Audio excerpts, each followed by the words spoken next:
Bonjour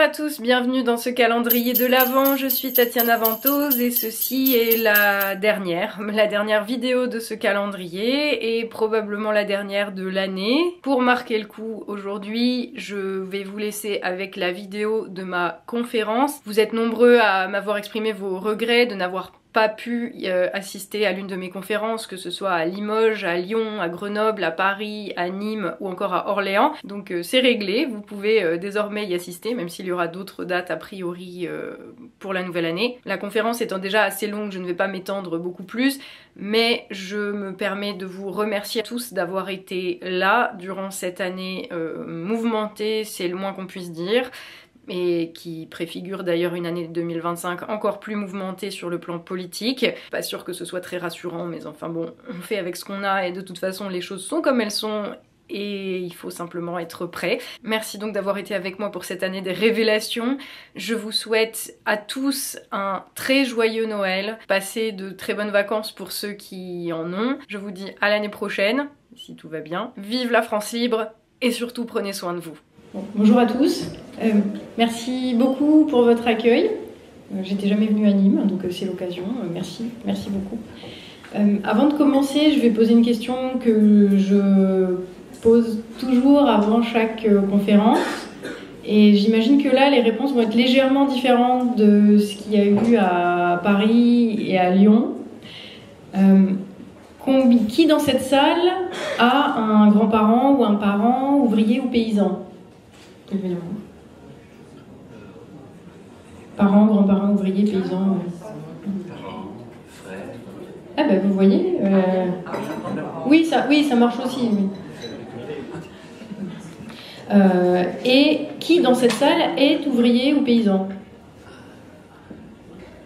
La proportion est plus importante qu'à Paris ou à Lyon, c'est bien ce qui me semblait.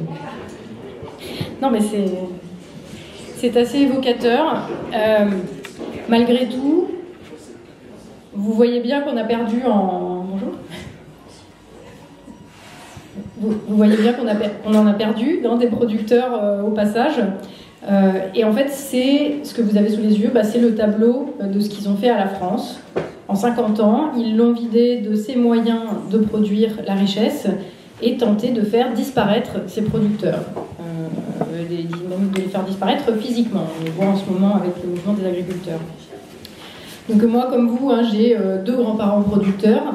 L'un qui était mineur dans les mines de fer du nord de la Lorraine, fer grâce auquel on faisait l'acier lorrain, renommé dans le monde entier. Et mon autre grand-père était soudeur à l'arc pour Péchinet. Peut-être que certains d'entre vous connaissent. C'est un ancien groupe industriel français qui était numéro 1 mondial de l'aluminium. Il a aussi été au cœur d'un scandale politico-judiciaire en 1988. C'était une affaire de délit d'initié qui impliquait des membres du gouvernement et des hommes d'affaires dans le cadre du rachat par Péchinet, qui était alors une entreprise nationalisée, de l'américain Triangle. Le groupe Péchinet, dans tous les cas, s'est retrouvé absorbé au début des années 2000 par un grand groupe canadien qui lui-même a été racheté à la fin des années 2000 par Rio Tinto, qui est une multinationale anglo-australienne, dont le capital sera cédé à 51% à un fonds d'investissement américain en 2011. Voilà. Histoire assez classique de ce qui est arrivé à l'industrie française et de ce qui est arrivé à l'ouvrier français qui s'est retrouvé avec son usine noyé dans le raz-de-marée de la mondialisation. Dans le tourbillon de l'ouverture des frontières à la libre circulation, l'industrie française est passée de numéro 1 mondial, comme Péchinet dans nombre de domaines, à pas assez compétitive pour les fonds d'investissement et autres propriétaires véritables des usines. L'ouvrier français, en somme, n'a pas fait le poids. Pas plus que l'agriculteur, hein. C'est ce que les agriculteurs, que ce soit de chez moi en Limousin ou de partout où ils restent encore, à ne pas compter leurs heures pour pas même un SMIC, dénoncent en ce moment. C'est ce qui les pousse à aller déverser du fumier devant les préfectures ou à retourner les panneaux à l'entrée des villages pour dénoncer cette situation où l'on marche sur la tête, hein. C'est le sens des panneaux retournés. Le marché libre global qui les laisse, eux, seuls face à l'hydre de la concurrence internationale dont le Mercosur n'est malheureusement qu'une seule des têtes. Et de la même manière que l'ouvrier français n'a pas fait le poids face aux esclaves chinois, eh bien l'agriculteur français n'a pas fait le poids face aux ouvriers agricoles ukrainiens payés 50 € la semaine par des fonds d'investissement et par les financiers qui possèdent la terre. En bref, la France n'a pas fait le poids ces 50 dernières années.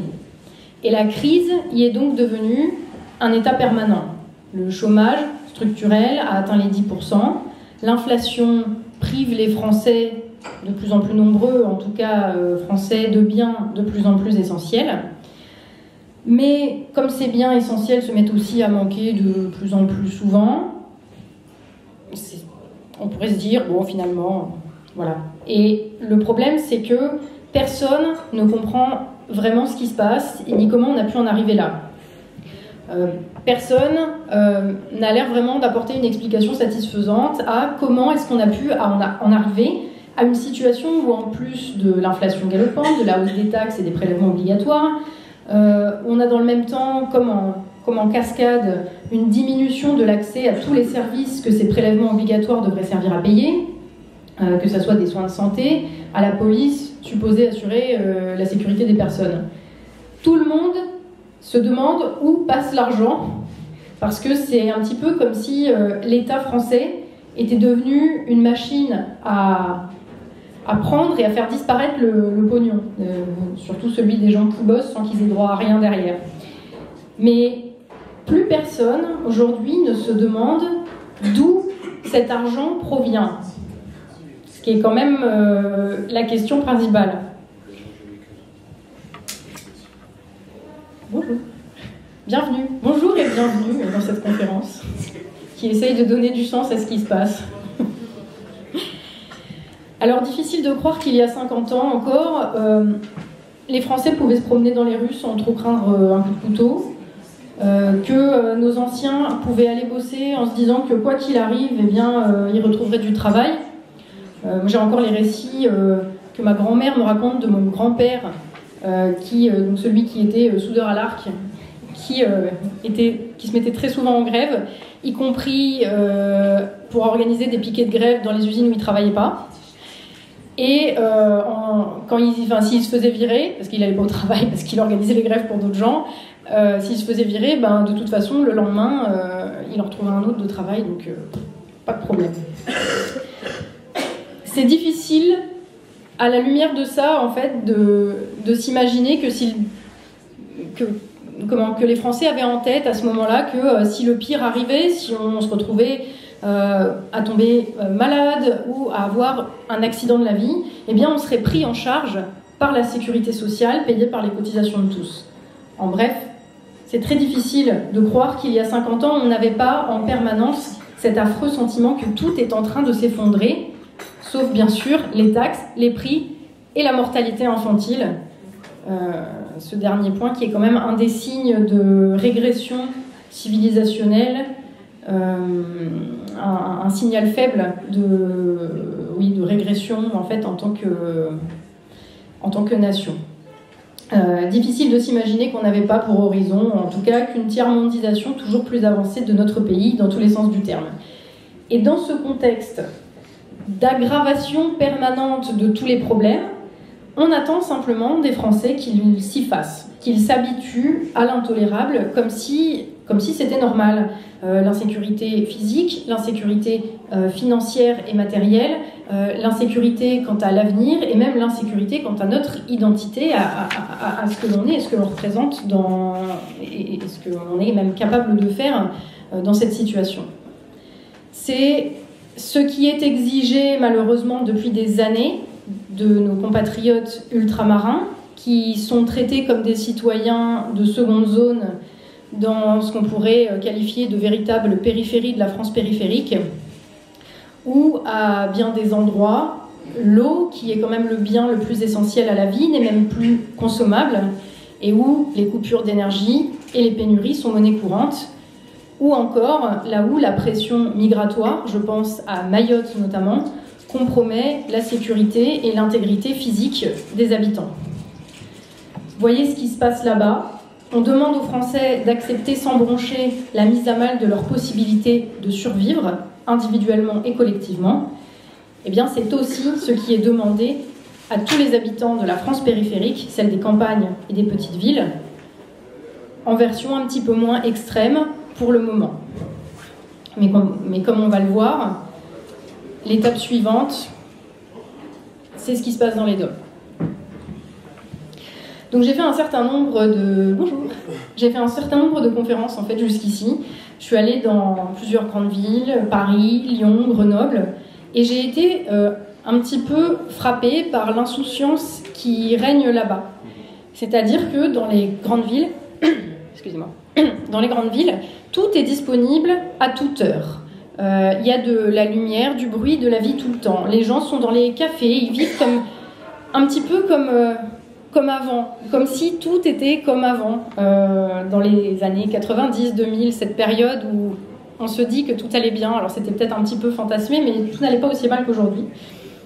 Mais comme si c'était un pays riche où le niveau de vie est élevé et où les plus gros problèmes quotidiens sont quelle est mon empreinte carbone, quel est le quota de femmes dans les films et les conseils d'administration des grandes entreprises. Pourtant, à l'extérieur de ces véritables citadelles que sont les métropoles, la vie est rythmée par d'autres choses, par des discussions sur les pénuries, sur les hausses de taxes, sur l'installation forcée d'équipements d'énergie renouvelable, sur les coupes rases de forêts, sur la disparition du dernier café, le départ en retraite du médecin à 72 ans, qui continue quand même à aller soigner les personnes âgées qui ne peuvent pas se déplacer. Et malgré tout, tout ce qui permet aux gens de vivre sans trop de soucis du monde dans les métropoles, eh bien ça a été produit ailleurs, à l'extérieur de ces métropoles et précisément dans ces territoires dont les citadins et dirigeants n'ont cure ou ne semblent avoir cure. Que ça soit de la nourriture à l'électricité, en passant par les matériaux qui ont permis la reconversion d'une ancienne usine en un loft occasionnellement loué en Airbnb à Paris. Tout cela a été produit à l'extérieur des métropoles.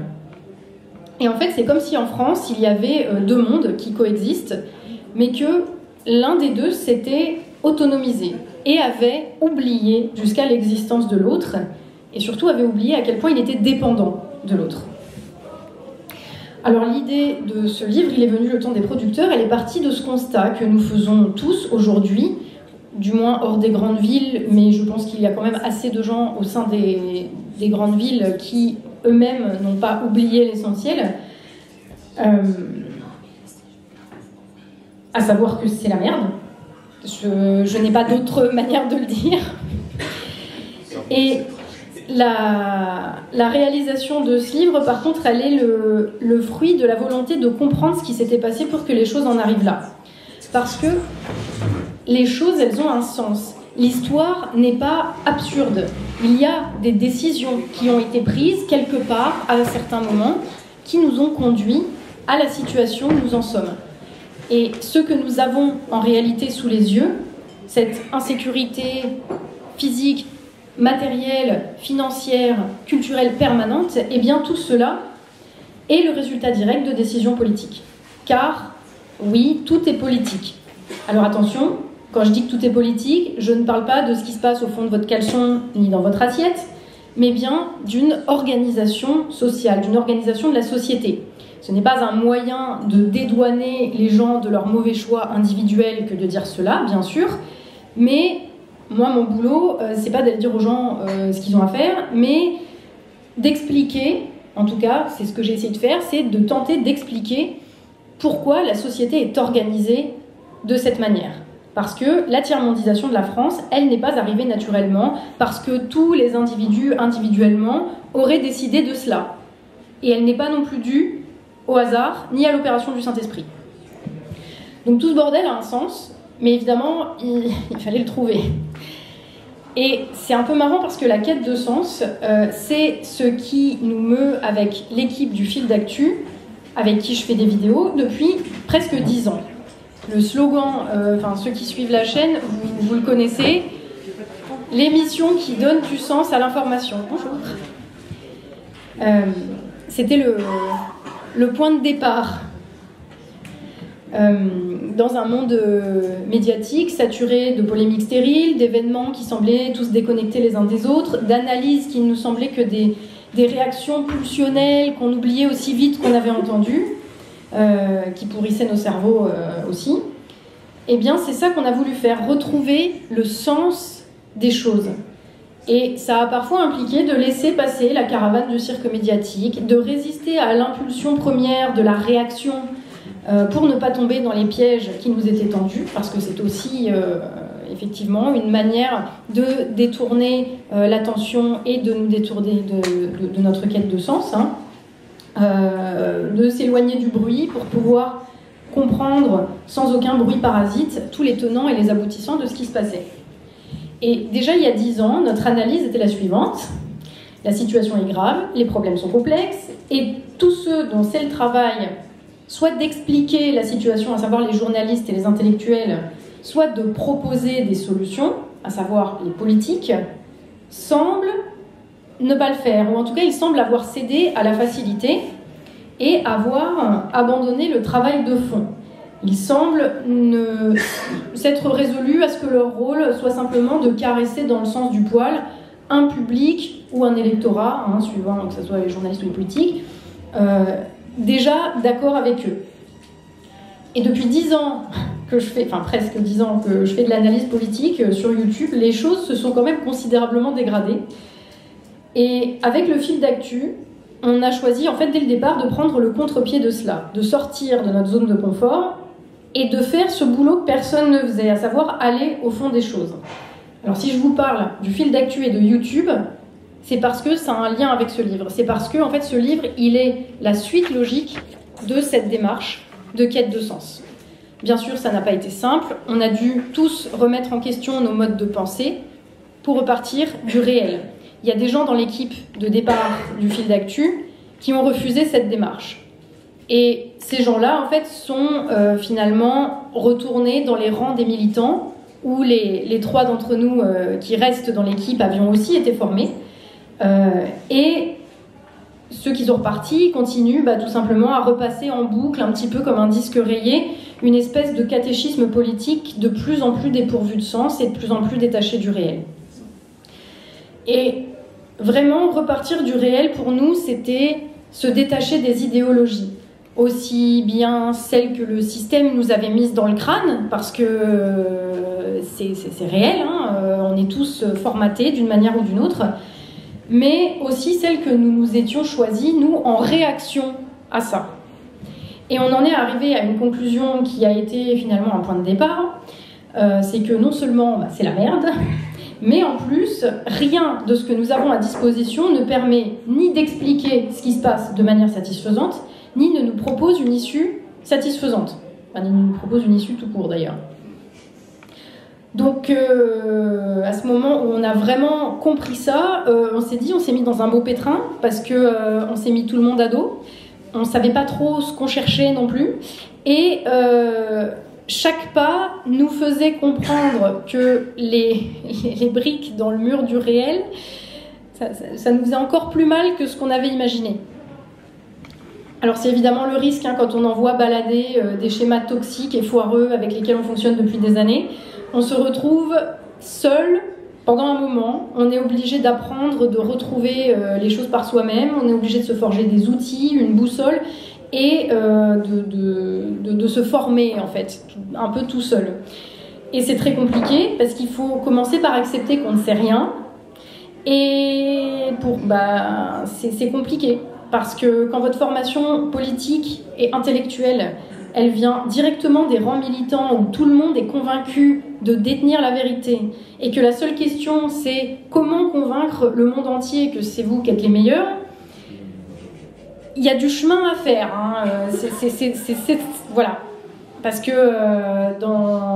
nous, là où on avait été formés, en fait, les seules questions qui se posaient, c'était comment parler aux gens qui ont arrêté de nous écouter, comment récupérer un électorat qui nous a délaissés alors qu'il nous appartient quand même, comme des objets. Et donc repartir du réel, quand on a été formé à ça, faut accepter de mourir un peu quelque part. Parce que la moindre des choses quand on prétend se préoccuper de politique, c'est-à-dire de comment organiser la société pour que tout le monde puisse vivre et chercher son bonheur sans avoir trop à craindre pour sa vie, par exemple, c'est quand même de commencer par écouter ce que les gens ils ont à dire, et même si ça vous plaît pas, en fait. Et le politique, il est au service des gens, et il doit exécuter leur volonté. Il n'est pas un propriétaire qui donne des ordres et qui dit aux gens vous êtes des cons mais moi j'ai compris, je vais vous expliquer et si vous m'écoutez pas c'est que vous êtes des cons. Non, il fallait tout reprendre dans l'autre sens.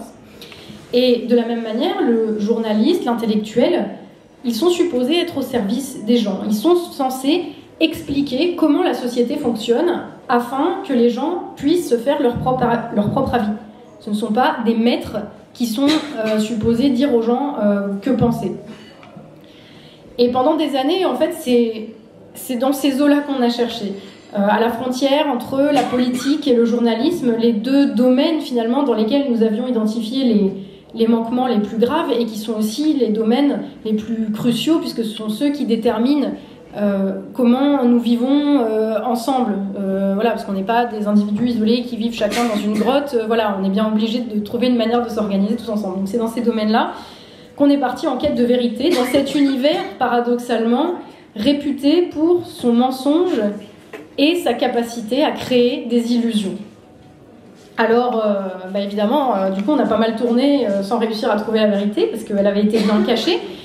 On a compris après que c'est parce que certains aussi avaient intérêt à cela, à cacher la vérité, parce que ça leur permettait de mieux piller la France sans qu'on ne se rende compte de rien.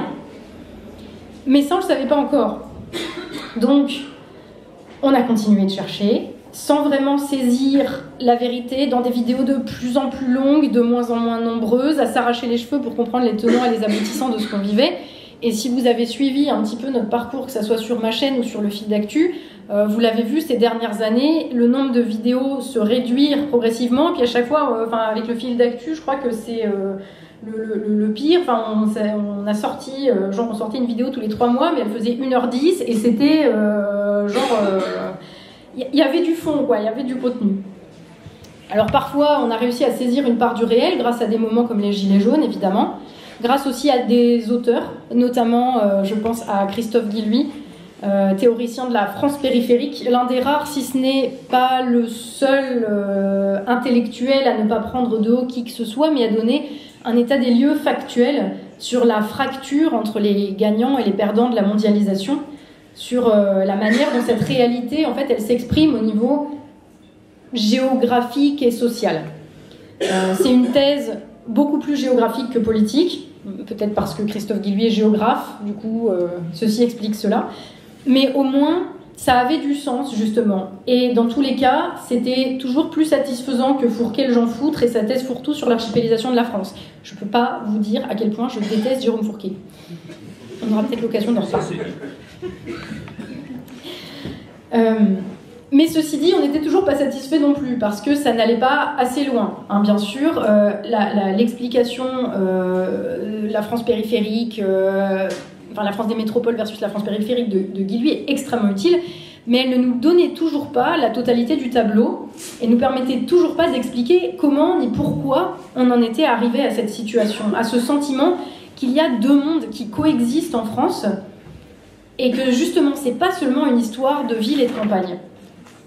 Alors on s'est mis à remonter un petit peu plus loin, jusque dans les années 70, parce qu'à ce moment-là, que ce soit en France ou dans le monde occidental ou dans le monde de manière générale, il y a eu beaucoup de tournants qui se sont produits. Dans le monde, évidemment, c'est le mouvement de mondialisation des échanges, de libre circulation des capitaux, la souveraineté du dollar, l'impérialisme monétaire qui va avec, la fin de l'étalon or et les premières grosses crises mondiales avec les chocs pétroliers.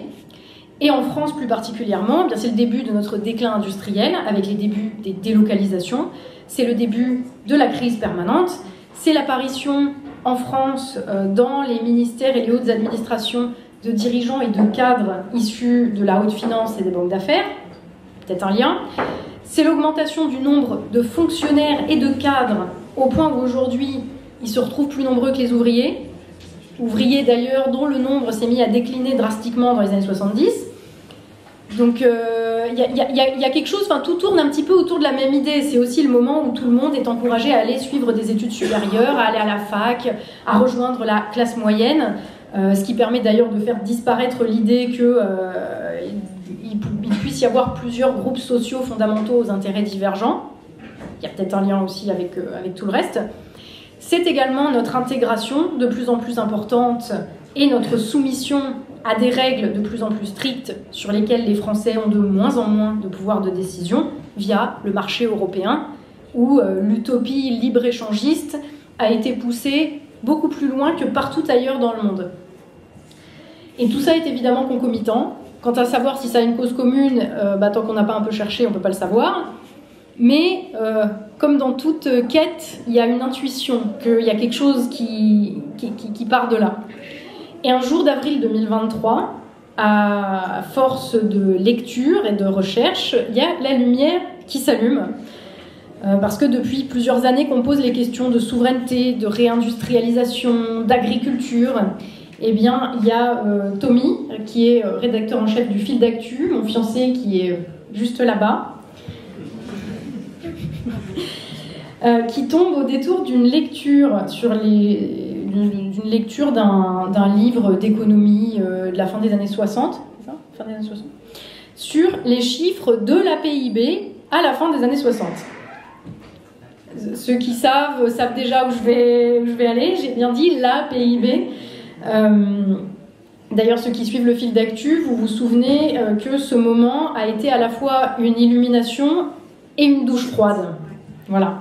Parce que si Tommy croit au départ à une erreur de typographie, eh bien cette erreur, elle se répète dans tout le livre. Et il se rend compte en fait que jusqu'au milieu des années 70, pour mesurer l'état de notre économie, on parlait de la PIB, la production intérieure brute.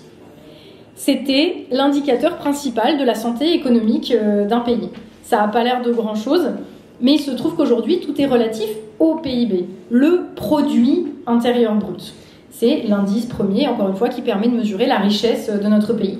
Et le PIB, en l'occurrence, il date seulement de 1976, date à laquelle il a été imposé, d'ailleurs dans le monde occidental, et qu'il a été rétroactivement recalculé à la fin des années 70 pour s'appliquer à toute la comptabilité nationale depuis ses débuts, donc à la fin de la Seconde Guerre mondiale. Et les deux types de PIB, celui qui se définit comme un homme et celui qui se définit comme une femme, ils ne recouvrent pas du tout le même sens. Comme quoi, le genre, c'est important. Nous savons. Voilà. Mais comme quoi, on ne peut pas définir les choses comme on veut non plus. Jusqu'en 1976, donc la PIB, c'était essentiellement calculé sur une base de production matérielle, concrète, de biens concrets. Après 1976, le PIB s'est mis à inclure toute la création de biens et de services à partir de valeurs s'échangeant sur un marché.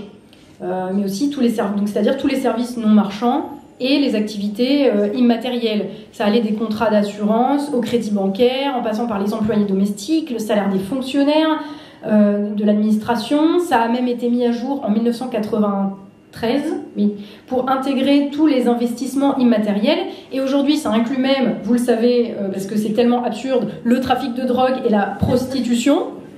Mais aussi, et ça on le sait moins, le loyer que, en tant que propriétaire d'une maison ou d'un appartement, vous verseriez à vous-même si vous étiez locataire. Vous devez être content de participer à la création de richesses comme ça, hein, c'est bien. Donc ainsi, à partir du passage au PIB, de simples transferts de richesses pouvaient passer pour de la création de richesses.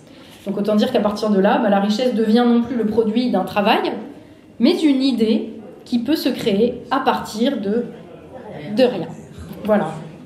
Et donc, ça change tout, parce que cela impliquait donc une redéfinition fondamentale de la notion même de richesse. Ça induit évidemment une rupture dans la manière de la calculer, et donc nécessairement une réorientation de toutes les politiques économiques qui visaient à accroître cette richesse. Et ça a impliqué aussi une modification de toutes les représentations collectives de ce qu'on entendait par le mot richesse. Vous auriez expliqué à un Français il y a 50 ans que la licorne start-up valorisée à des milliards sans rien produire et dont les dirigeants ont comme principal métier de faire du réseautage pour lever des fonds, que vous auriez expliqué ça à un Français des années 50 que ce truc crée de la richesse, il vous aurait probablement envoyé à l'asile. Mais aujourd'hui, c'est normal. Et ce petit article, en fait, la PIB, c'était exactement la pièce qui manquait à notre tableau. Parce qu'à partir de là, tous les constats se sont imbriqués pour former un tout cohérent. Et mieux encore, ça permettait d'expliquer la plupart des problèmes économiques et sociaux auxquels la France fait face aujourd'hui. Parce que le PIB, en fait, a été un instrument qui a été utilisé pour masquer la désindustrialisation et pour masquer ce qui aurait été une crise extrêmement grave qui dure depuis 50 ans. Et d'ailleurs, il fallait au moins ça pour la cacher, cette crise, parce que depuis 1973, figurez-vous, les comptes publics de la France n'ont jamais été à l'équilibre. Malgré le PIB. Donc on vous laisse imaginer ce que ça aurait été sans le loyer que vous verseriez à vous-même si vous étiez locataire. Est-ce que ça aurait un lien avec la désindustrialisation qui commence à ce moment-là? C'est pas grave. La richesse, on peut l'emprunter sur les marchés. Les dépenses de l'État augmentent. C'est bien, on embauche des fonctionnaires, ça contribue à augmenter le PIB. Bien sûr, ça augmente le déficit. Mais c'est pas grave, on va emprunter plus sur les marchés, on va créer plus de richesse à partir de rien. On va nous infliger dans cette optique de croissance du PIB des politiques économiques visant donc à libérer le marché. Elles mènent évidemment à leur lot de faillites, de délocalisation et de licenciements, parce que les Chinois sont moins chers, donc voilà. Et le PIB, en fait, a été utilisé à la fois pour justifier la destruction des moyens de produire la richesse en France et pour masquer les conséquences de cette libération qu'on nous a imposée, à savoir que la France produisait de moins en moins et donc devenait de plus en plus pauvre. Bien sûr, l'État français a pris sa part dans le grand pillage et notamment, il l'a fait en embauchant massivement des fonctionnaires, à la fois pour masquer la réalité du chômage provoqué par la désindustrialisation et pour augmenter le PIB en versant des sommes toujours plus importantes en salaire d'agents de l'État. Ah oui.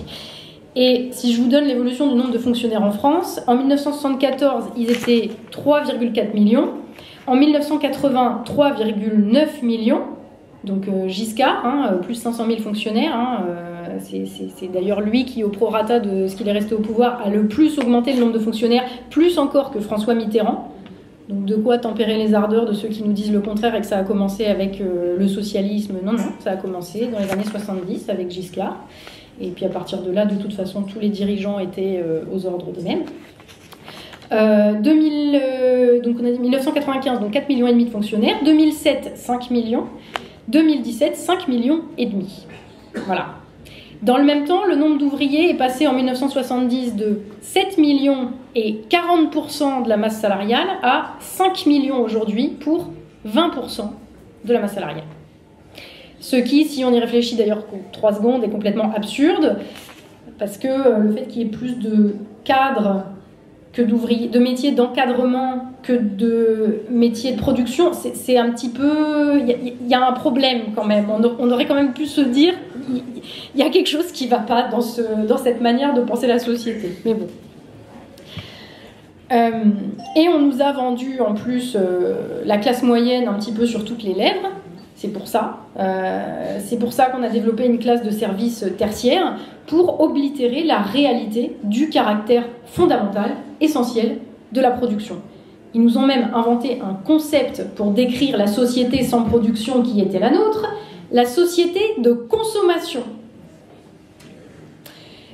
Comme si tout tournait autour du fait de consommer et d'acheter. Alors que pour acheter quelque chose, il fallait bien que quelqu'un, quelque part, les produise. Et il se trouve que le moment où les dirigeants ont tenté de nous masquer la réalité de la chute de la production, ainsi que d'ailleurs la production elle-même, c'est le moment où s'est produit un grand bouleversement au sein de la classe dirigeante. Alors j'appelle pour définir un petit peu le terme, pour moi la classe dirigeante c'est la classe qui organise, qui contrôle la production et qui l'organise à son avantage, en tout cas comme elle pense qu'il faut l'organiser. Voilà. Donc en fait, dans les années 70 a eu lieu une prise de pouvoir sur les moyens de production par une nouvelle classe. Enfin, c'était pas vraiment une classe nouvelle, la bourgeoisie financière elle existait déjà comme une partie de la bourgeoisie.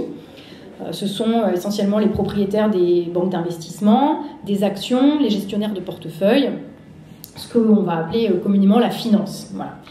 Et dans les années 70, à la faveur de circonstances, d'évolutions techniques qui le permettaient, d'une volonté, tout ça je le détaille un petit peu plus dans le bouquin parce que je vous épargne le truc parce que sinon on y est encore demain, mais voilà, et en parallèle d'un déclin de la bourgeoisie industrielle traditionnelle qui avait été affaiblie par le compromis qu'elle avait dû faire au sortir de la guerre, eh bien cette finance, essentiellement d'origine américaine, elle a, enfin bien qu'elle soit non nationale par essence, mais il se trouve que les propriétaires de ces fonds d'investissement, des banques d'affaires, etc., ça vient quand même essentiellement des États-Unis. Pareil, j'en parle un petit peu plus dans le livre de pourquoi c'est aux États-Unis que l'essor de ce système a eu lieu. Mais c'est... Bon, pareil, je ne vais pas détailler trop. Mais bref, c'est cette bourgeoisie financière qui prend l'ascendant sur la production dans le monde occidental.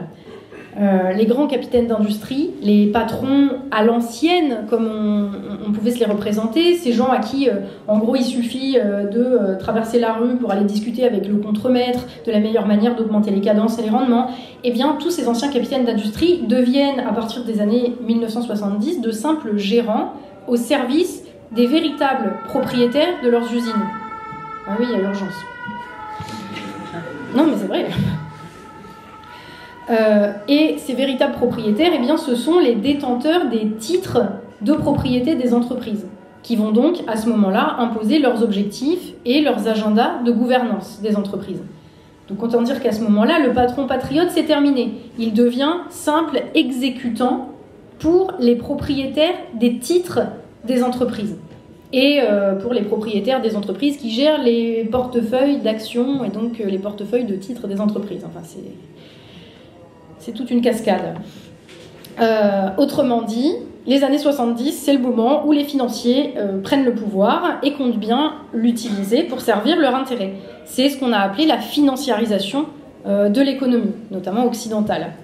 Et c'est comme ça qu'on se retrouve aujourd'hui avec BlackRock, qui est le nom derrière toutes les sociétés qui ont un nom encore officiellement français. Mais vous remontez à quelques échelons au-dessus, qui est le propriétaire? Il y a Vanguard, il y a BlackRock, il y a State Street, il y a ces gestionnaires de portefeuille. Et ce sont eux les vrais maîtres. Et d'ailleurs, ce sont les mêmes noms qu'on retrouve derrière les propriétaires des terres en Ukraine. Voilà. Ouais.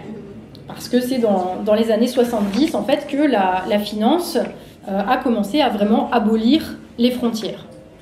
Et personne à l'époque n'a pris la mesure de ce qui s'est passé.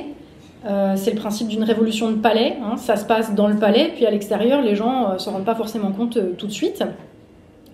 D'ailleurs, aujourd'hui, il n'y a toujours personne, pas grand monde, qui s'est rendu compte de la supercherie. En tout cas, ni les dirigeants politiques marxistes pour qui le petit chef d'entreprise, c'est un méchant comme Bernard Arnault et les ultra-riches, ni pour les dirigeants politiques libéraux qui croient que c'est le socialisme et Mitterrand le problème et que c'est en dérégulant encore plus le marché que la solution va venir. En fait, de tous les côtés de l'échiquier politique, on a des idiots utiles et ce depuis 50 ans.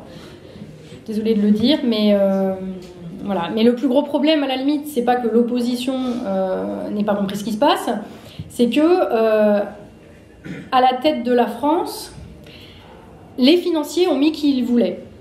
Parce que, évidemment, une révolution de palais, ça implique derrière une refonte de tout l'État, des institutions, des lois, pour mettre la société à conformité avec le projet de ceux qui viennent de prendre le pouvoir. Et le basculement du rapport de force au sein de la classe dirigeante dans les années 70, eh bien, va induire donc des bouleversements profonds au sein de toutes les sociétés occidentales et donc de la société française. Et en France, eh bien, toute notre économie, tout notre système politique, toutes nos lois vont être réorganisées en profondeur et très très rapidement. En l'espace de 10 ans, il y a eu vraiment un basculement. Alors pourquoi ? Parce que l'organisation sociale et politique d'un pays, eh bien, elle correspond à la volonté de sa classe dirigeante. Si demain, vous arrivez à la tête de la France, vous allez faire en sorte d'organiser, de réorganiser la société de manière à ce que cela serve les intérêts de ceux que vous défendez. Ceux que vous défendez, s'il vous plaît, ne me dites pas autre chose que les Français, parce qu'on ne va pas être copains. Cette bourgeoisie financière, en tout cas, dans les années 70, quand elle a pris le contrôle sur les moyens de production, elle a fait la même chose. Elle a entrepris de réorganiser les sociétés de manière à servir ses propres intérêts. Donc, qu'est-ce qu'elle a fait ? Elle a supprimé les entraves en libérant la circulation des capitaux, des biens, des services et des personnes. Elle a organisé les pays où c'était elle qui dominait à l'image qui lui convenait, tout simplement. Et pour cela, eh bien, elle a placé ses agents parmi les classes politiques des différents pays, dans les ministères, dans les administrations. Aujourd'hui encore, on a un ex-ministre de l'économie, prix Nobel de littérature, qui, lors de son audition au Sénat, expliquait que le travail des agents du ministère de l'économie, c'était de placer les actifs de la dette française au meilleur taux auprès des agences américaines, et qui nous dit même, ah oui, moi j'ai rencontré personnellement des représentants de ces agences. Ah bon ? Parce que votre boulot, c'était pas d'être au service des Français. C'est assumé. Ils se rendent même pas compte, en fait. En bref, donc, tous ceux qui font l'État, qui font les lois, qui font notre pays, eh bien, sont tous inféodés à cette finance. Et ils vont, à partir des années 70, donc remodeler l'État et les institutions eh bien, pour la servir. Et par-dessus le marché, on a évidemment une élite médiatique, intellectuelle et culturelle qui est acquise à sa cause, parce que ça arrange bien, qui lui permet de propager sa vision du monde et de nous faire accepter cet ordre social. Alors c'est le rôle idéologique qu'ont ces agents de l'élite médiatico-culturelle. Enfin, j'utilise le terme élite avec un peu d'ironie, parce que quand on voit le niveau, voilà, l'élite de la nation, hein, mais bon. En tout cas, ils ont ce rôle-là, c'est celui de faire passer la pilule et de s'assurer que tous ces gens dont in fine, la finance pompe les fruits du travail, eh bien, continue à consentir à cet ordre social. Parce que si les gens ne consentent pas, ça peut mal se passer pour eux. Donc bref, toute la société est organisée, faite à son avantage et dans son intérêt. Alors quel est cet intérêt ? La réponse est finalement assez simple et vieille comme le monde, si j'ose dire. Hein, quand on possède des titres de propriété d'entreprise ou qu'on gère un portefeuille qui contient quantité de titres de propriété d'entreprise, on veut quoi à la fin de l'année ? Des dividendes ? Oui, voilà, du profit, du flouze, du cash, voilà. C'est tout. C'est pas un jugement de valeur, hein, que voilà, c'est juste un fait. On a fait un investissement en achetant des parts dans une entreprise. Eh bien, on veut un retour sur investissement. Sinon, on perd de l'argent. Sinon, enfin, c'est pas très intéressant. Donc, l'intérêt de ceux qui possèdent les titres de propriété des entreprises françaises, c'est que ça leur rapporte un bonus à la fin de l'année. Donc, il faut plusieurs choses. Pardon. Il faut plusieurs choses. Un, évidemment, que le travail qui permet de produire coûte le moins cher possible, donc que toutes les variables d'ajustement soient au coût le plus bas possible. Il y a évidemment produire le plus de biens possible et ensuite vendre tous ces biens à des prix les plus élevés possibles. Voilà, c'est assez basique et élémentaire. Et évidemment, quand on est un actionnaire basé à New York, on se contrefout de savoir que les gens qui vont fabriquer la voiture Renault sur laquelle on va fonctionner un petit bonus à la fin de l'année, qu'ils soient à Boulogne-Billancourt ou en Chine. Le but, c'est que chaque voiture fabriquée et commercialisée rapporte le plus possible. Donc, on va faire ce qu'il faut pour ça. Et si ça coûte moins cher de la fabriquer en Chine, on va la fabriquer en Chine. Et tout est légitime dans l'absolu. Ça, c'est légitime d'avoir cette volonté-là. Voilà. Le problème, c'est que ce sont ces gens-là qui ont décidé à quoi notre société, à quoi notre pays devait ressembler. Et qu'ils ont été aidés en cela par d'autres gens qui avaient, en théorie, pour rôle de ne pas les laisser faire. Parce que, on va dire, toute société est toujours en proie à un conflit entre des intérêts divergents. Et c'est le compromis qui est issu du rapport de force entre ces différents intérêts qui va donner ce qu'on appelle le contrat social.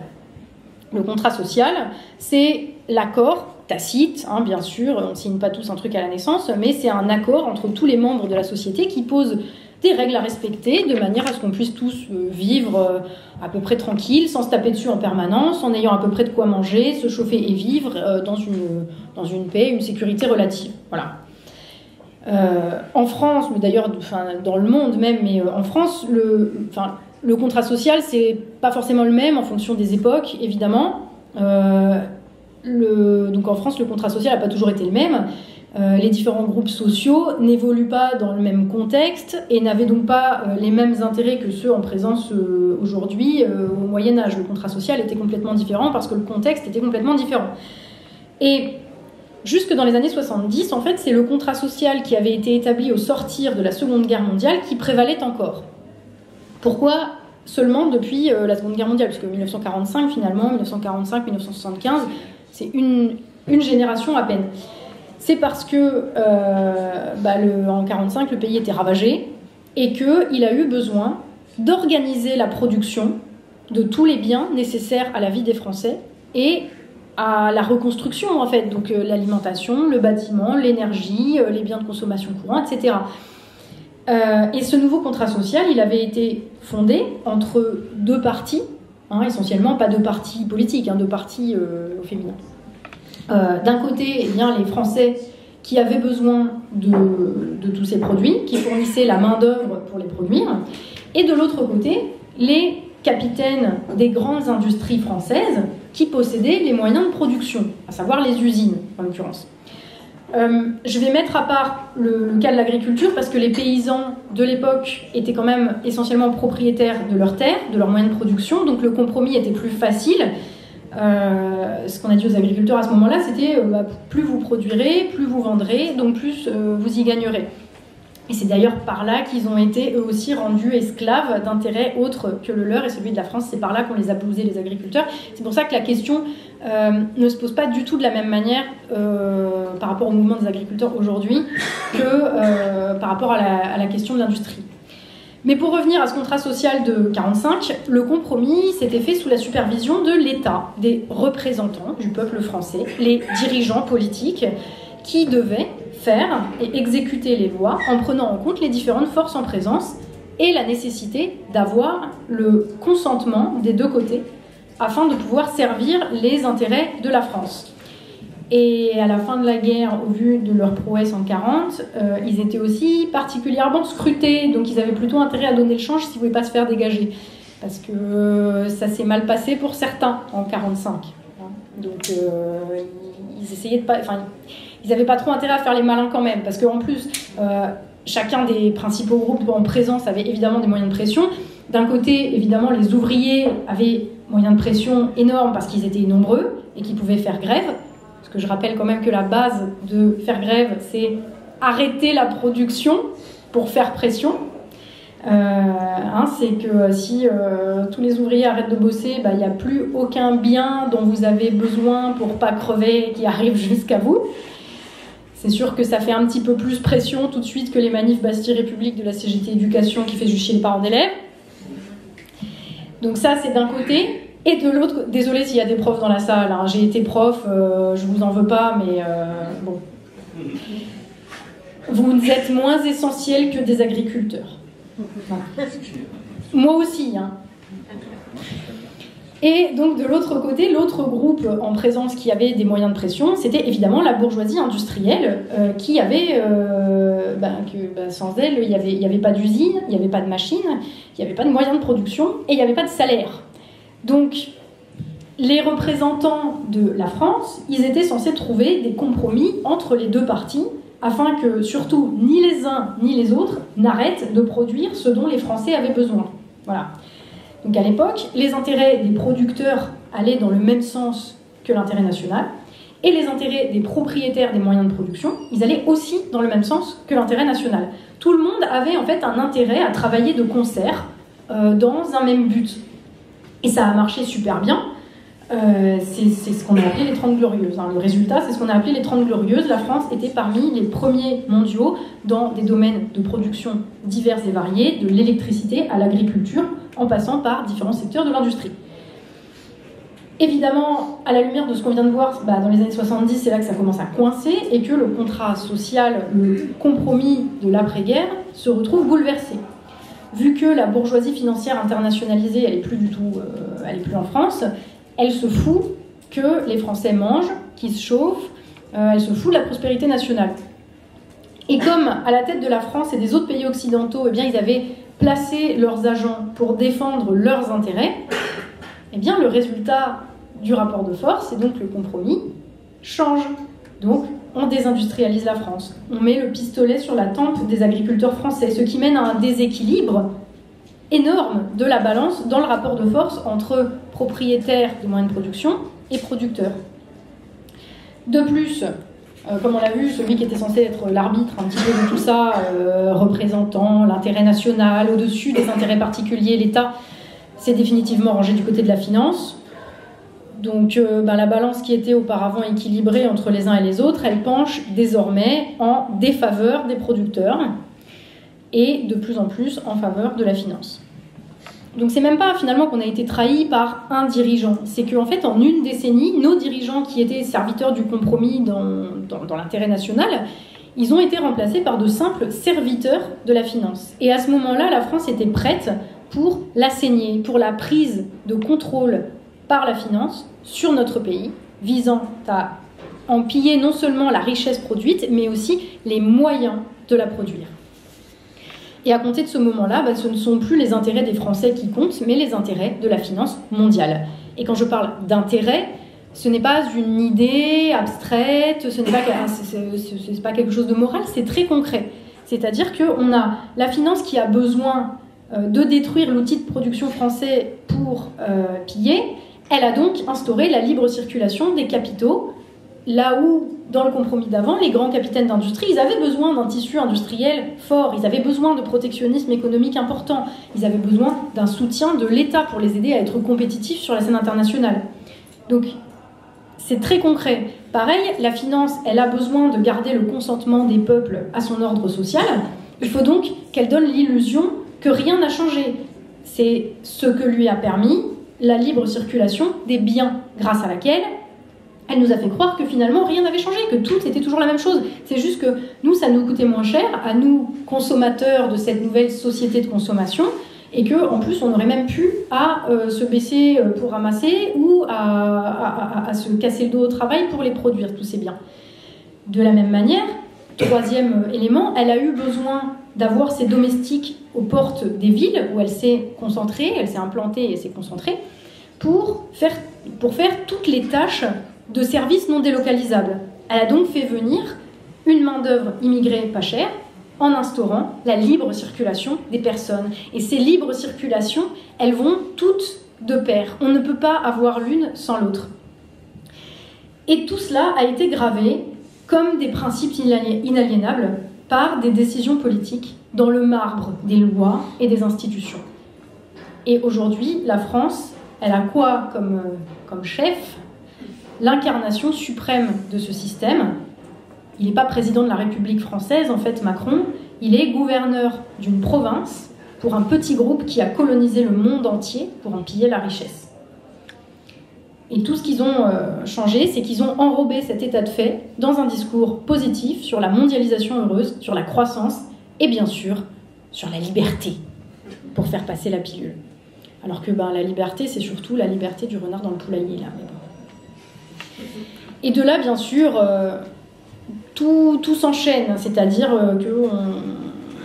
qu'on a le dénigrement des métiers manuels, trop associés à la production, dont ils ne voulaient plus en France. Parce que effectivement, dans le paradis métropolisé de la finance, tout le monde a un bullshit job dans un bureau en grande ville et tout va bien. Voilà. Les représentations culturelles et médiatiques nous ont fait passer les ouvriers et les paysans comme des reliques d'un passé révolu dont on ne voulait plus, un truc sale, un truc difficile. Les Français valent mieux que ça. Et en plus, c'est même pas écolo. Bah oui, parce que l'écologie, c'est quand même le dernier rempart d'une finance qui sent que les limites de son règne s'approchent dangereusement. Donc on a par exemple un président du GIEC, donc cette organisation politique qui fait des préconisations politiques, mais qui se présente comme une institution scientifique et objective. Donc le président du GIEC, Jim Ski, vous irez voir son CV, il est disponible sur Internet. Avant d'arriver à ce poste, il était responsable de la branche investissement dans la finance verte chez BlackRock. Non, c'est pas un hasard, à mon avis. Parce que quand même, l'imposture, elle commence à apparaître. Tout ça, ça a tenu pendant un temps. Pourtant, ils n'ont pas réussi à effacer les producteurs, ni de l'histoire, ni du pays. Parce qu'il y a toujours des agriculteurs, ils sont là, ils se battent pour pouvoir continuer à nous donner à bouffer demain. Donc, merci à eux. Il y a toujours des ouvriers, il y a toujours des artisans, il y a toujours des producteurs en France. Et même s'il n'y en avait plus du tout, s'ils avaient réussi ce tour de force de faire disparaître complètement la production et les producteurs de ce pays, ils ne pourraient pas réussir à effacer la nécessité de la production. Même si c'était exclusivement les Chinois qui produisaient nos vêtements. Mais non, c'est pas un bon exemple parce que c'est eux. Mais on a toujours besoin de se mettre des vêtements sur le dos quand même. Même si ce sont les Indiens qui produisent nos médicaments, on a toujours besoin des dits médicaments. Cette réalité physique, concrète, matérielle, ils n'ont pas réussi à l'anéantir en fait. Ils ont simplement enlevé ça de leur récit, de leur représentation, de leurs médias, de leurs films, de leurs journaux. Et pendant 50 ans, ils ont fait comme si tout cela n'existait pas. Et les ouvriers, en fait, tout simplement, ont été exclus de cette utopie. Ils ont été exclus des villes et ils sont allés dans la France, des campagnes et des petites villes, rejoindre leurs homologues, les producteurs agricoles, auxquels on les a pourtant opposés pendant des siècles, et notamment en France. Je sais qu'il y a des pays où vraiment les ouvriers, les paysans étaient beaucoup plus liés. En France, il y a vraiment des représentations qui ont été construites avec les ouvriers en opposition à la paysannerie.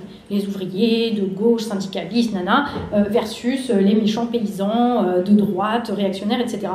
Alors qu'en fait, ils ont un intérêt qui est commun. Et c'est peut-être ça qui explique ce sentiment qu'on a de monde parallèle quand on arrive de sa campagne et qu'on met les pieds à Paris.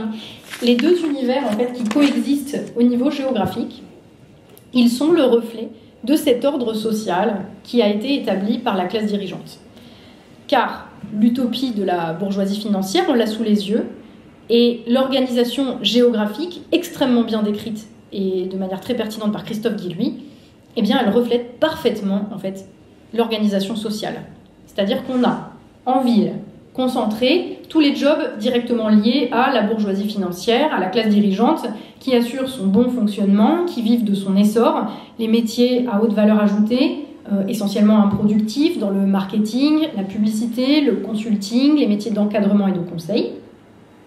Tout autour de ces villes, on a les banlieues où se sont développées et implantées une classe, enfin c'est même pas une classe en soi, c'est une sous-classe de services à la personne, des services individuels, parce que effectivement les gagnants du système qui sont concentrés en métropole, ils ont besoin de leurs domestiques à portée de main pour toutes les tâches non délocalisables. Oui, pas folle la guêpe. Hein. Et ces tâches, elle les fait assurer par une main-d'œuvre la plus docile possible, la moins bien payée possible, donc qu'elle importe de l'étranger à la faveur de la libre circulation des personnes qu'elle a elle-même instaurée. Et tous ces gens, eh bien, la classe dirigeante, comme il fallait les avoir à proximité, elle les a entassés dans les banlieues, ce qu'on appelle, nous, les banlieues, dans ces grands ensembles, initialement construits pour loger des ouvriers. Hein. L'ironie de l'histoire. En tout cas, qui étaient conçus pour loger les forces productives. Sauf que, comme on l'a vu il n'y avait plus besoin des ouvriers, parce qu'il n'y avait plus d'usines à Paris de toute façon. Hein. Les 35 000 employés des usines Renault à Boulogne-Billancourt, il n'y en a plus un. Maintenant, à Boulogne-Billancourt, c'est devenu une espèce de salle de spectacle. Non mais, enfin, voilà.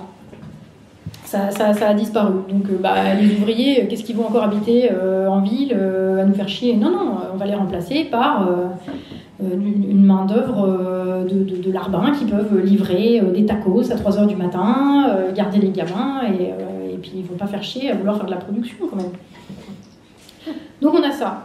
En sus de ça, répartis sur tout le territoire, on a cette armée de fonctionnaires dont on a vu qu'elle avait été gonflée. Ces fonctionnaires sont les garants du bon fonctionnement du système. C'est dans le nom. Voilà, le fonctionnement, les fonctionnaires. Il y a peut-être un lien. Et cette catégorie, en fait, la classe dirigeante l'a chouchoutée pendant des années, en lui faisant miroiter qu'elle était le centre du monde, que c'était elle qui faisait et défaisait les majorités politiques et électorales, et qu'elle était essentielle, que c'était eux les travailleurs essentiels dans la santé, dans l'éducation. Je ne dis pas que ce n'est pas important, encore une fois, simplement, s'il n'y a pas de bouffe et s'il n'y a pas de chauffage et s'il n'y a pas de biens, en fait on n'a pas besoin de profs. Et il n'y a rien pour payer les profs accessoirement. Donc, voilà. Et donc cette catégorie, la classe dirigeante les a chouchoutés un petit peu en nourrissant aussi une espèce de narcissisme, en lui faisant croire que toute la société tourne autour d'eux. Mais sauf que comme maintenant il n'y a plus d'argent, forcément c'est eux les premiers sacrifiés aussi. Donc après quelques dizaines d'années d'âge d'or, ils sont en première ligne des coupes budgétaires qui visent à rembourser la dette. Après, voilà, c'est pas que je veux pas les plaindre, c'est que je pense que les agriculteurs et les artisans et les ouvriers et les producteurs vivent dans des conditions bien pires et font un travail beaucoup plus fondamental, et que donc ce n'est plus sur cette classe moyenne et cette classe de fonctionnaires en fait qu'il faut mettre la priorité ni l'accent. Voilà. Puis en plus, ils votent toujours Macron à la fin. Et donc voilà. Ah oui, c'est très logique quand on y pense. Voilà. On ne mord pas la main qui vous nourrit. Voilà. On ne sait pas la branche sur laquelle on est. Exactement. Donc voilà, donc on a tout ça. Et bien sûr, alors après, dans les campagnes, dans les petites villes, dans la France périphérique, on a évidemment les producteurs et tous ceux qui gravitent dans son halo. Tous les oubliés de la mondialisation, les oubliés du monde politico-médiatique, oubliés en tout cas jusqu'à ce samedi de novembre 2019 où les Gilets jaunes ont remis cette France-là sur le devant de la scène. Et je vous salue à tous ceux qui étiez là le 17 novembre 2018. 2017 j'ai dit ? Oui, mais j'ai dit quoi? J'ai dit 2019? Excusez-moi, je suis fatiguée. Excusez, oui, ça fait 6 ans. Le week-end dernier, c'était l'anniversaire de 6 ans. C'est ça, dimanche. Mais on a l'impression que c'était hier. Ouais. Et les Gilets jaunes, finalement, ont remis cette France-là sous le feu des projecteurs sans que les dirigeants n'y puissent rien. Et il y avait quelque chose de presque jouissif à voir tous ces oubliés du monde moderne, les ouvriers, les artisans, les paysans, enfin oubliés, sauf quand il s'agit pour les fonds d'investissement de venir s'approprier les terres ou pour l'État de venir collecter les impôts, d'envahir les plateaux télé, et que tous ces gens qui avaient voulu les exclure et les oublier et leur dire non, votre voix ne compte pas, vous votez mal,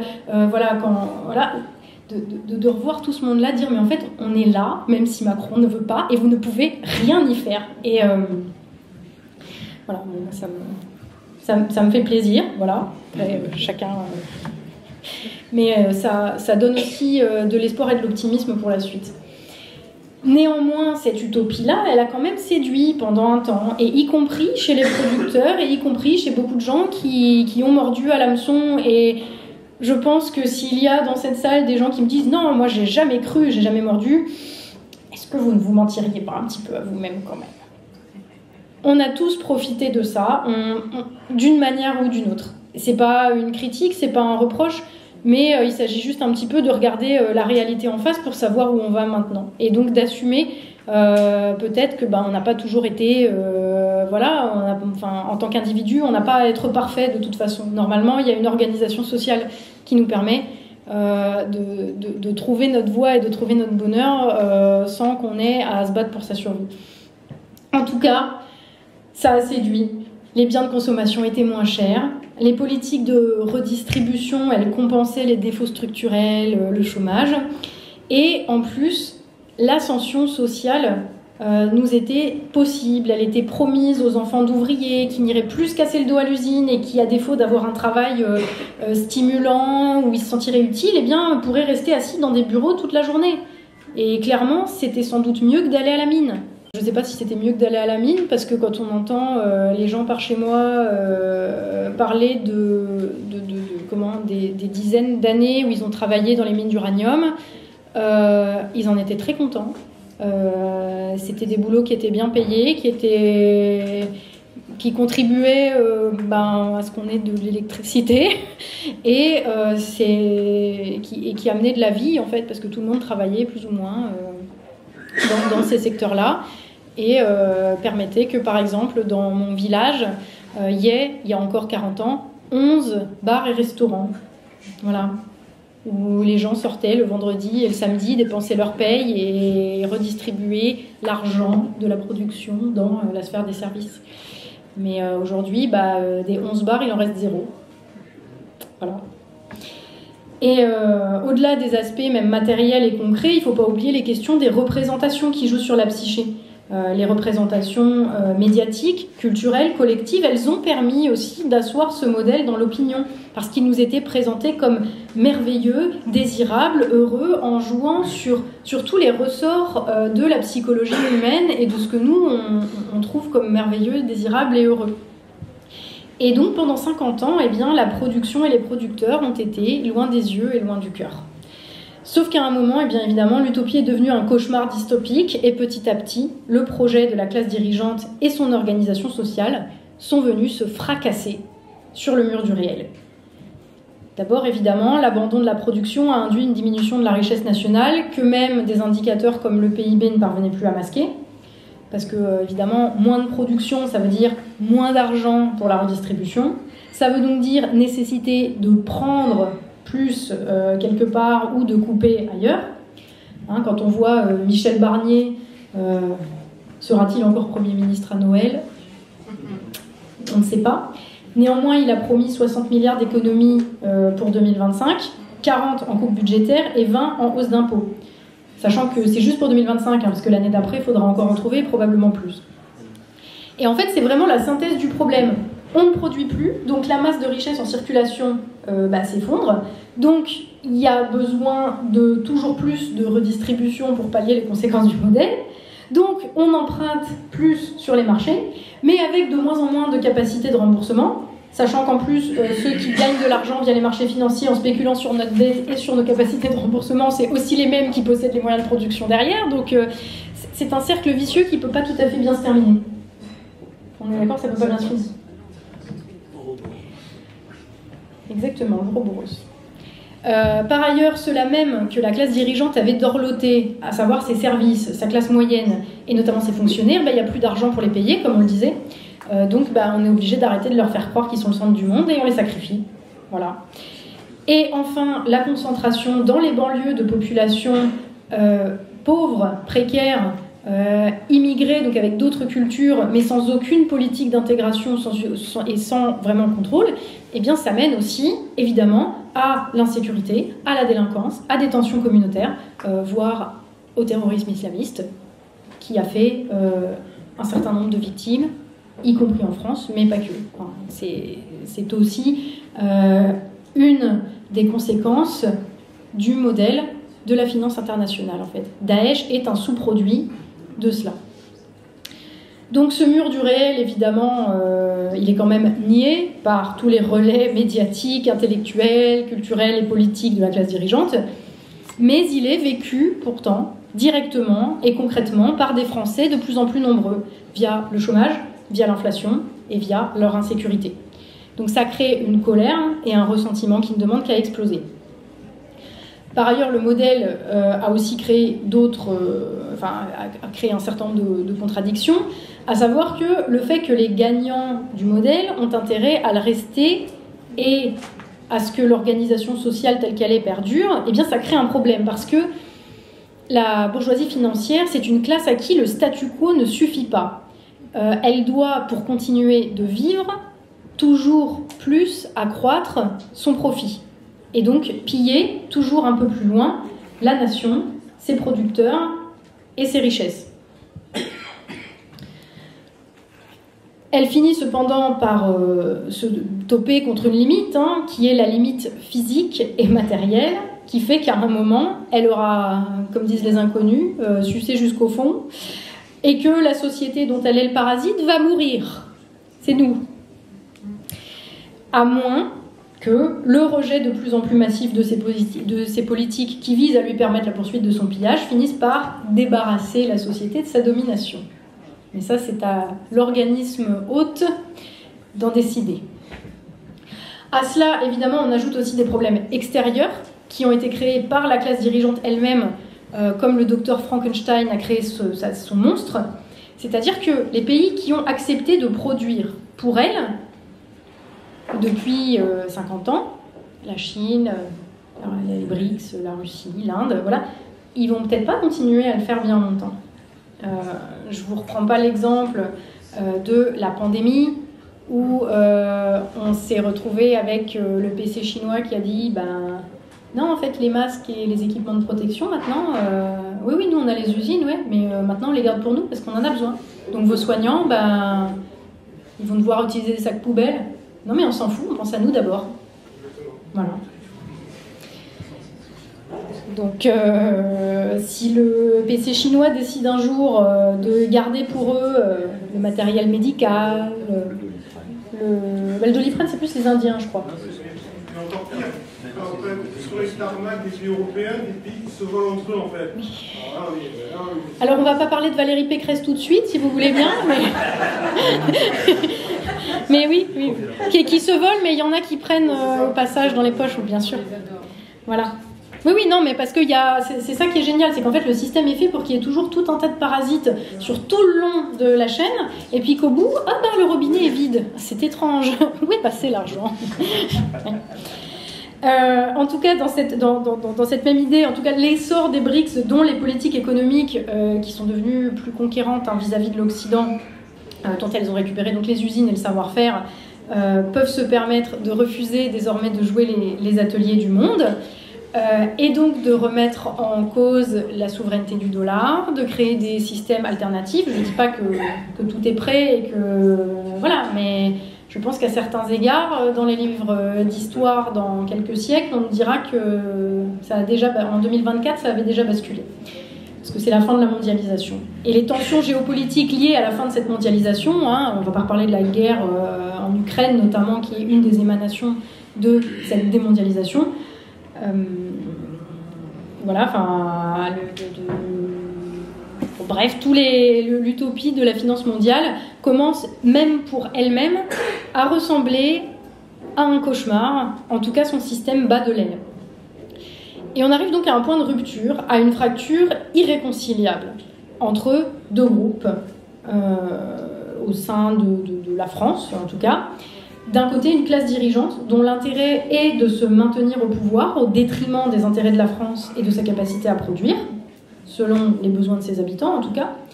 Elle a donc, cette finance, un intérêt opposé à celui de la France, car si la bourgeoisie financière continue de vivre, cela implique à plus ou moins court terme la mort de la France. Mais quand je parle de mort, c'est pas la mort de l'idée de la France, c'est la mort physique, concrète, réelle. Voilà. Et de l'autre côté, les producteurs, les perdants jusqu'ici de ce modèle depuis plusieurs décennies, qu'ils soient ouvriers, artisans, agriculteurs ou petits patrons, qui se retrouvent dans l'arène de la libre circulation avec le boulet au pied des prélèvements obligatoires qui sont de plus en plus importants parce qu'il faut pallier toujours les dysfonctionnements du modèle. Et ces derniers, eux, ont intérêt à ce que la pression fiscale qui pèse sur eux, elle diminue et à être protégés de la concurrence déloyale de manière à pouvoir faire leur travail en paix, à savoir produire de la nourriture, de l'énergie et des biens pour faire vivre la France. Voilà. Donc on se retrouve donc aujourd'hui avec deux groupes aux intérêts qui sont frontalement opposés. L'un dont l'intérêt est contraire à l'intérêt de la France et mène à sa destruction, l'autre dont l'intérêt, à l'inverse, converge avec celui de la nation française. Le problème, c'est que c'est les premiers qui dirigent et qui gouvernent aujourd'hui. Donc tant qu'ils continuent de diriger et de gouverner, les choses ne peuvent que continuer d'empirer. Et les intérêts de la survie de la France sont donc incompatibles avec la survie de sa classe dirigeante. Et la seule issue aujourd'hui, si la France veut survivre, c'est de bâtir un nouveau contrat social, comme cela a été le cas au sortir de la guerre. Ce nouveau contrat social, il devra être centré sur la production, comme priorité nationale, afin de répondre aux besoins de la France, et avec les producteurs et leurs besoins comme priorité nationale absolue. C'est un vaste programme, hein, évidemment, je ne vais pas le détailler là, c'est le sujet du dernier chapitre du livre, qui s'appelle « De la sueur, du sang et des larmes ». On est content pour ce qu'il y a dans les années à venir. Alors voilà ce qu'on cherche voilà ce qu'on trouve quand on cherche à comprendre comment on en est arrivé à... C'est la merde, voilà. Des explications qui sont satisfaisantes, à défaut d'être agréables à entendre, mais qui pointent en tout cas dans une direction positive. Enfin, plus positive que ce à quoi il nous est permis d'espérer, parce que la sueur, le sang et les larmes, c'est bien beau, mais il faut que ça soit pour quelque chose. Pour survivre, c'est déjà pas mal. Donc évidemment, mon travail, c'est de partager ça. Ça a un intérêt d'écrire un livre là-dessus, parce que évidemment, j'ai pas pu, comme j'ai pas pu tout développer dans cette conférence, je ne peux pas développer ça en vidéo. Donc il faut le faire par écrit, et les paroles s'envolent, les écrits restent, hein, de toute façon. Alors, je vais peut-être pas revenir sur... Vous connaissez tous l'histoire, les éditeurs, les distributeurs, la poste, hein, je vais pas tout vous refaire parce que voilà, mais comment? Voilà, merci. Non mais c'est que vous connaissez l'histoire, je vais pas vous la raconter quand même. Je suis désolé, j'ai écouté la vidéo quand tu en as parlé. Tu en as parlé sur 2 vidéos. Mais c'est de la science-fiction, mais... c'est de la science-fiction. Oui. Je reçois, en fait. Mes impôts, je reçois, par contre. Ah oui, ça. Ah oui. Comme quoi, ça, la poste, c'est Ouais, oui, non, mais les impôts, on les reçoit tout le temps, c'est sûr. Mais oui, non, mais en fait, c'est ça le truc, c'est que je me suis dit, après, j'ai quand même été un petit peu naïve de me dire que les éditeurs, ou voilà, qu'on n'allait pas essayer de m'emmerder... alors que j'écris un bouquin qui explique que non seulement la classe dirigeante, ils servent à rien, mais en plus c'est des parasites qui vont tous nous tuer et que il faut d'urgence les dégager. Enfin, je veux dire, il y a aussi une certaine naïveté de ma part quand même, je dois admettre. Voilà. Mais ceci dit, hein, tout ça, j'aurais jamais réussi ça sans l'aide de tous ceux qui ont pu financer l'impression du livre. Je sais qu'il y en a dans la salle, donc je vous remercie. Qui avait précommandé le livre avant avril en acceptant d'attendre un peu avant de pouvoir le lire. Donc maintenant vous savez pourquoi vous l'avez pas reçu aussi rapidement que c'était prévu. C'est vrai ? Merci. Mais en tout cas, voilà, l'argent c'est le nerf de la guerre. Quand on n'est pas une maison d'édition bien implantée, faut trouver des financements. Et comme ça a été toujours le cas avec le fil d'actu et avec la chaîne, et en fait en fait, à eux on leur doit jamais rien, mais à vous on vous doit tout. Donc vraiment merci beaucoup. Vraiment, parce que, on me dit souvent, oui, merci de t'être battu, etc. Mais en fait, moi, sans vous, je fais rien, en fait. Donc, et ce, depuis le début de la chaîne, et je parle pas uniquement du livre. Donc, vraiment, merci. Je tiens aussi également à remercier particulièrement Tommy, qui est là, hein, qui a pu enfin mettre à profit sa formation d'éditeur, qui ne lui avait jamais servi. Voilà, vous voyez, le destin était de notre côté.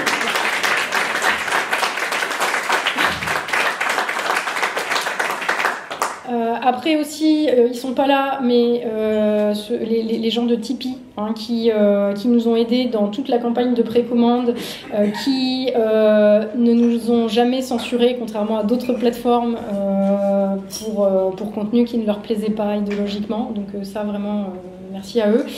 Et à tous les amis qui se sont démenés pour apporter leur aide sur que ce soit la logistique, soutien moral, tout, soutien inconditionnel. Et aussi, bien sûr, tous ceux qui ne sont pas là, mais sans qui les dernières pressions du pouvoir politique sur la poste auraient tout fait foirer et sans qui les livres n'auraient jamais pu être envoyés. Et finalement, c'est presque plus sympa de se dire qu'on l'a fait avec des milliers de personnes que d'avoir délégué tout ce truc-là à des agents du système. Donc finalement, en fait, c'était un mal pour un bien. Ceci dit, quand même, c'est assez incroyable qu'il y ait autant de structures, parce que je vous ai passé les histoires avec les distributeurs qui me disent non, on ne peut pas stocker les livres dans un entrepôt et les mettre dans des cartons parce que c'est trop marxiste pour nous. Déjà, en plus, dans la mesure où je me fais traiter de fasciste toutes les semaines, je vous avoue que ça manque pas de sel de se faire refuser par un distributeur parce qu'on est trop marxiste. Ben, enfin bon, passons.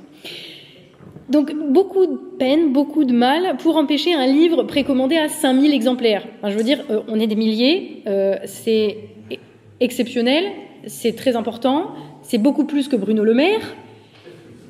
N'empêche que c'est pas le best-seller de l'année non plus, il faut pas exagérer. Donc je me suis demandé pourquoi est-ce qu'ils se sont donné autant de mal. En fait, la réponse me paraît aujourd'hui assez simple, c'est qu'il doit contenir au moins une part de vérité, et que la vérité, quand on vit dans une époque bâtie sur des illusions, elle a un pouvoir extraordinaire. Et je vous renvoie à la citation très fameuse de George Orwell qui dit qu'en des temps de mensonges universels, dire la vérité, c'est un acte révolutionnaire. Et c'est peut-être un peu ça. Admettre que la seule issue aujourd'hui serait de construire une société autour de la production et des producteurs, dans l'intérêt général, dans l'intérêt de la France, eh bien c'est en creux annoncer à la face du monde que non seulement la classe dirigeante et ses agents ne servent à rien, mais qu'en plus ce sont des parasites dont l'intérêt s'oppose frontalement au nôtre, à celui de la nation française, cette nation qui, assemblée, n'a d'ordre à recevoir de personne, selon ses propres mythes. Et pour eux, tout cela, c'est irrecevable parce que c'est vrai. Il n'y a point de salut pour nous tant qu'ils dirigent. Et leur pouvoir, il tient précisément dans le fait qu'ils ont eu la capacité de nous faire croire qu'on avait besoin d'eux pour nous diriger. Et pire encore, que l'organisation sociale qui est bonne pour eux, elle était aussi bonne pour nous, alors qu'elle est en train de causer notre mort pure et simple. Et évidemment, si un petit livre, même à 5000 exemplaires, se permet de révéler cette imposture au grand jour, et comment ils en sont arrivés là, ils sont finis. Et ce qui se passe en fait, c'est que ça arrive dans un contexte où ils sentent, ils le savent, que leur temps est presque révolu, mais ils s'accrochent pour pouvoir tenir un jour de plus. Et si pour cela, pour empêcher l'effondrement de leur classe, ils doivent nous faire mourir jusqu'au dernier, ils le feront. Ici, ils coupent le plus de bois possible. Là-bas, ils installent le plus possible de panneaux solaires et d'éoliennes qui ne sont que des machines à cash et pas à produire de l'électricité. Ils essayent de ramasser tout ce qu'ils peuvent, en fait, avant la fin programmée de leur monde, de rafler le plus possible de subventions et donc le plus possible de richesses issues de la production, prise aux producteurs. Et ils nous arrachent, avec la fureur de celui qui se sait condamné, le peu qui va rester. Le truc, c'est que les mouvements de l'histoire font qu'ils peuvent essayer de détruire jusqu'à l'idée du besoin de production. Ils viendront, dans tous les cas, se fracasser contre le mur du réel. Parce que les nations qui ne produisent pas ce dont elles ont besoin sont tout bonnement condamnées.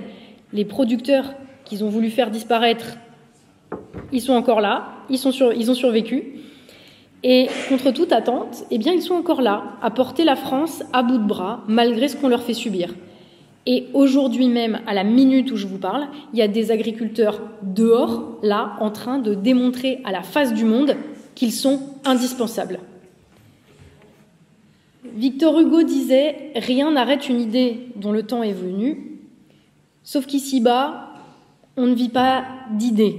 Ce sont les conditions matérielles d'existence qui forgent le monde.